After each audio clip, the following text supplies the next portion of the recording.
Welcome back to my channel, everybody. I think I was trying to do a video every month since the last video I posted, and it has been more than a month, so I'm definitely behind. But the last video was me making my first development. It's been a couple months now, and I am now doing more. I've kind of started taking over and doing some of my friends, and more recently in my life, my mom got married. And she wanted to do what a lot of people do and get disposable film cameras and have people shoot them throughout the wedding and then get them developed. And I was like, well, hey, I can develop them. And then I found out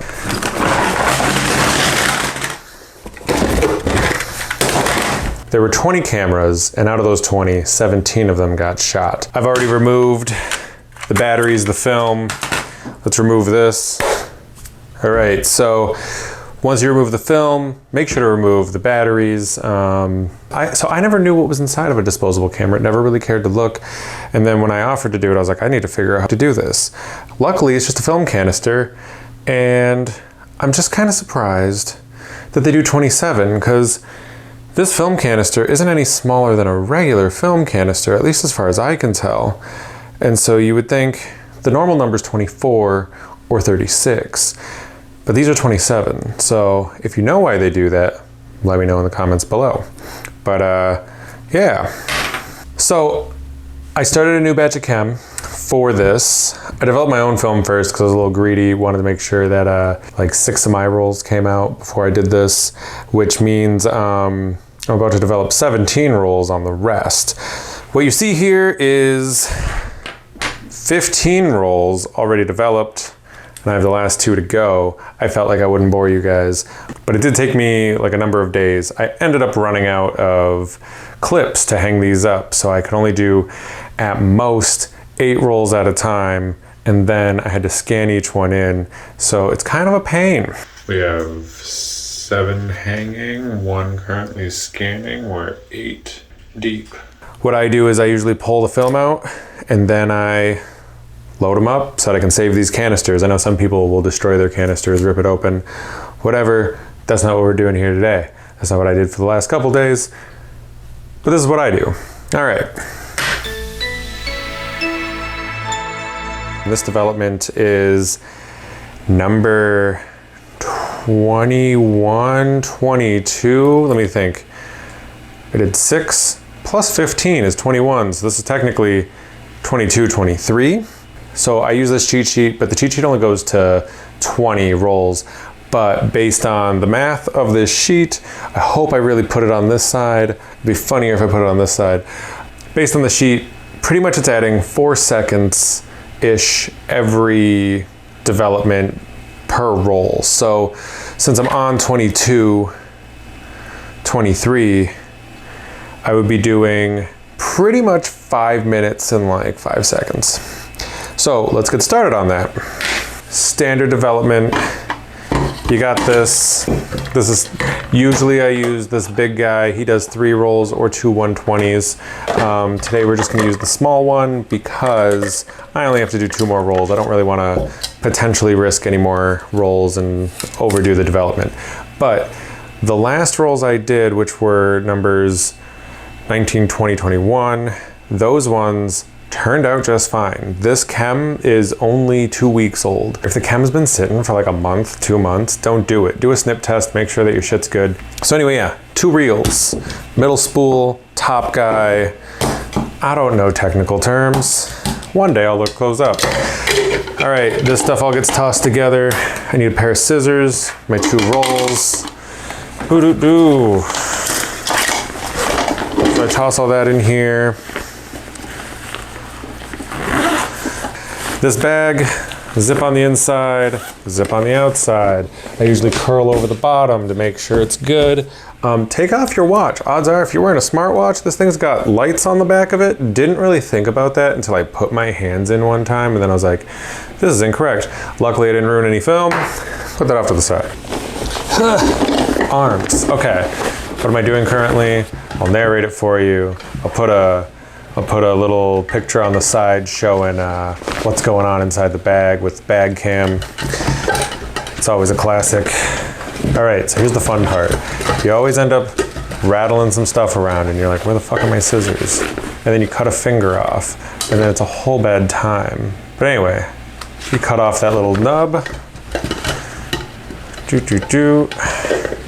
What you want to do is, again, search for the big nubs on your film reel. You want to tuck the film in, pull it through the little, I think it's graphite balls, so that it can then pull, and then I just pull the film up. And all you gotta do is keep going back and forth on the reel. I usually use my pinky and my ring finger to hold the film in place while I pull all of that together. All right, so this reel, I cut it off the bottom of the roll. I'm gonna grab the center spool piece, that's what I'm gonna call it. Tuck it through the reel, pop it back in your container to save space, grab your next reel, grab your next roll of film once you find it, because you know, you kind of threw stuff around the bag earlier. There it is. Same process. You pop that into the container, you hear that click, that's all closed. We're done here. You pull your arms out, you unzip. You do this, if you did it right, there you go. You end up with 2 film snips, 2 film rolls, and a scissors. If you don't have any of those, they're in your container, you potentially fucked up. And then we'll do some developing. It is set to 3 minutes and 30 seconds and 8 minutes. The 3 minutes and 30 seconds is for the developer. We don't want that. We actually want like 5 minutes and 5 seconds. In my first video, you saw that I didn't use gloves until later, and then I got like really fucking bad at gloves. But no, I use gloves now because dealing with that much chemicals over time, my hands get really dry, especially when you do like, we're at a temp. But once you've dealt with the chemicals enough and you've washed your hands and your hands have gotten wet and your hands have gotten chem on them and you've washed your hands and you've done like 4 batches of film in one day and done this process multiple times, your hands just kind of dry out. I didn't really have like a chemical issue. It was more just my hands were getting dry from washing my hands, getting my hands wet, washing my hands, getting my hands wet. So anyway, I'm gonna get that ready over here. We are going to go for it. So we're just gonna pour all the developer in here. Well, I mean, most of it. You don't wanna like overflow it. I did that the first time. Agitate it a bit. You seal this up. Look at that. We're at our 30-second mark. This is what I do. So, 2, 3, 4. Oh shit, it didn't seal. Hey, nobody judge me. We're gonna cut that out. My tank normally seals. Of course, it's when I'm in front of a camera. All right, and that's why we wear gloves. Tuck that guy back in there. One thing we're gonna need that I didn't put out here is this guy. That guy. We have a second one somewhere. I'm not that worried about it. Let me go get that. I'm probably gonna cut a lot of this out. You guys don't need to see all this the entire time. That's the last one there. All right, let's pull that out. Let's grab this guy. Like, look at this. Sometimes this becomes foamy. Tell me in the comments what I'm doing wrong. I'm probably agitating a little bit too much. All right, let's get that done. Move that guy over here. And next step is this. All right, pour this in here. There we go. Tuck this guy here next to his cap. I know a lot of people are gonna be like, boop, boop, boop. Don't wanna fuck that up. And I'm like, yeah, I know. Haven't yet. Throw that guy in there, get rid of that. Then seal this guy up better than the first time. Let's agitate. 1, 2, 3, 4. That agitation was a little quick, don't judge me too much. All right, while that's going, this is the point where I can kind of come in here, do this. This chem is pretty much spent at this point. It's 23 deep. Who knows, maybe I'll use it for something. All right, that's my time.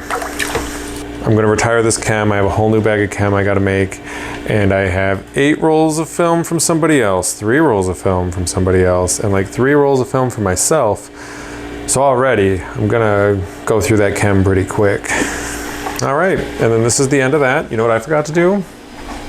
Start the water. All right.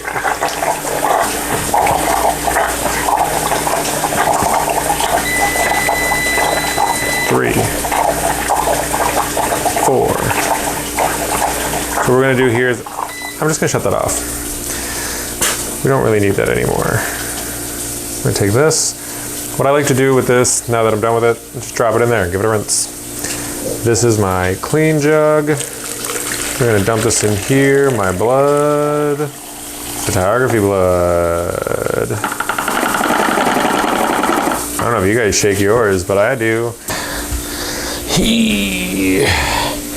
I make food on this, so make sure you clean up afterwards because you don't want to make chemical food. I'll tell you right now, we got photos, you guys. Shwip. Shwop. All right. And I'm gonna say these turned out, we will have to, I think that I'm pretty much at the limit. Like I'm noticing that this part, this clear part here, might be a little bit more cloudy and not see-through, but I might just have to let it sit for a little bit because sometimes that just clears itself up. But long story short, I mean, there's photos, even if the camera can't do it.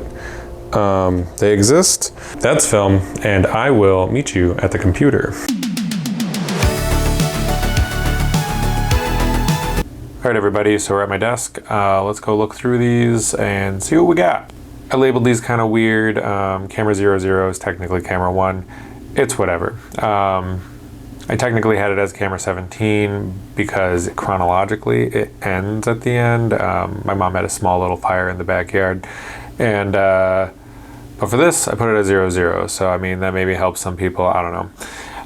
Doesn't? I don't know if it does. Anyway, so this would technically be the 4th development, 0, 1, and 2, and so let's look into them. So camera 1, just go right in the middle. You can see this is my now father-in-law with his brother, and photos look fine. I mean, it's grainy. We're inside. We're dealing with a couple factors of light. We're dealing with right here, tungsten lighting of the venue. We're dealing with the daylight outside, and then we're dealing with a flash from this table. Going up close, you can see it's a little grainy. That's 800 speed film. That's in low light.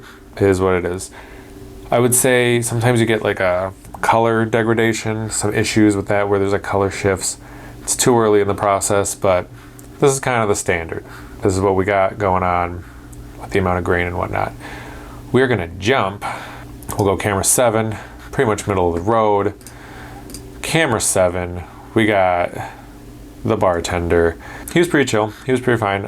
This one we have a better flash photo, something that is a little bit more straight on, really brightens him up so you kind of can see grain in the darker areas, less grain in the brighter areas. He's got a little bit of a red face, but from what I remember, he was a little bit red in the face. So this one, still middle of the road. I will say there's little marks like this on the wall. I would ignore those. That's my scanner having dust and an attempt at it to try and erase the dust. You have flash lighting here. Looks like flash lighting. It is flash lighting. If I were to edit this, I'd probably just warm it up a little. We're gonna jump to camera 12, which would be the second to last development before the one we did just a minute ago in this video. I am jumping to a dark photo because a lot of people don't really think about this, but turn the flash on. If you're in a dark area, like just turn the flash on. The venue was kind of dark, but like for regular eyes, it looked fine. For a camera, for a disposable camera that there's no adjustable settings, turn on the flash. Also, don't take a photo of just a room. The flash just doesn't reach that far. I don't even know, you can't really tell. I can't tell if there's a person in this. There might be. I think that I'm seeing a person's shoulder in here. But anyway, grain looks fine. It is what it is. Anyway, so we're gonna jump to camera 13 just to get out of that, because this one's a more properly exposed photo. It's a little too close. You can see that their faces are just slightly out of focus. It's my brother-in-law and my niece, and they're both good people. And you can see it's like grain. It's grain, still looks fine. The colors compared to say camera 1, if we hop back into there, I mean, you're dealing with a little bit more daylight. You're dealing with a little bit more blue from the flash. Same with this, a little bit of blue. I still think this looks fine for what it is.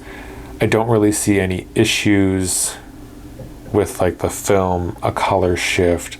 The room's dark, so it's kind of hard to tell. So because of that, we're gonna jump to rolls 15 and 16. 15, there were some outside photos. Let's just go to these legs because they're anonymous to you guys. Anyone watching the video, you can tell like there's texture to the cement, so it's kind of hard to see any graininess. You can kind of see some grain in this shadow, but color-wise, it looks fine. It looks like the sun is setting. This highlight might be a little blown out, but I mean, you're shooting 800 speed film outside now, so it just means that it's bright. So long story short, this looks fine. Going to an indoor shot, camera 16, figured I'd show myself off, my fiance, and my brother, because he hates photos of himself, so I thought it'd be funny this way. But you can see it, you can see the grain.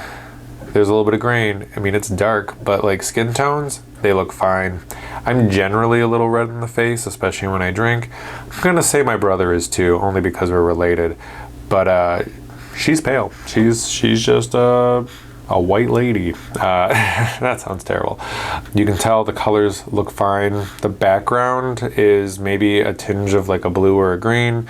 That may be because of the flash. I just don't think that it's from, I don't think it's from the film or the developer going bad. You can kind of see the daylight kind of peeking in and creating this cast in the background, and the tungsten light that it is kind of competing with, but the flash overall is overpowering those other lights, and I consider the flash to be correct color-wise. I was trying to find anything else. I was trying to see if like maybe the film was degrading in any other way, but like right here you can see this little white line. That's just me being bad at rinsing the film at the end, squeegeeing it a little bit better. You can see that on my hand too, just kind of, there's a little dried piece here. Usually I feel like I do this better, but maybe I was in a rush. And even this little spot right here, that's actually just a piece of dust that was on the scanner that, or on the film that the scanner tried to remove. But otherwise, I think it looked good. So I think this all turned out. So let me know your thoughts. Let me know if I missed something. Let me know if I, for some reason, didn't do a good enough thorough investigation of this. I would love to try maybe as many rolls as possible until we start seeing the film just be no good, but I haven't hit that point, at least not yet. So that chem's gone, but I will have more developer. I run through developer pretty quick, within 20 rolls, so maybe I'll just give it a try and be like 30. Let's see if 30 works. If you like what I've done here, I'm planning on more film videos in the near future, because I don't have a real time. I mean, I said I was gonna make a video like a month ago in my last video, and it's been not a month ago. So check out my old videos, like and subscribe, check out my socials, and all I can say is shoot your shot, and I'll see you in the next one.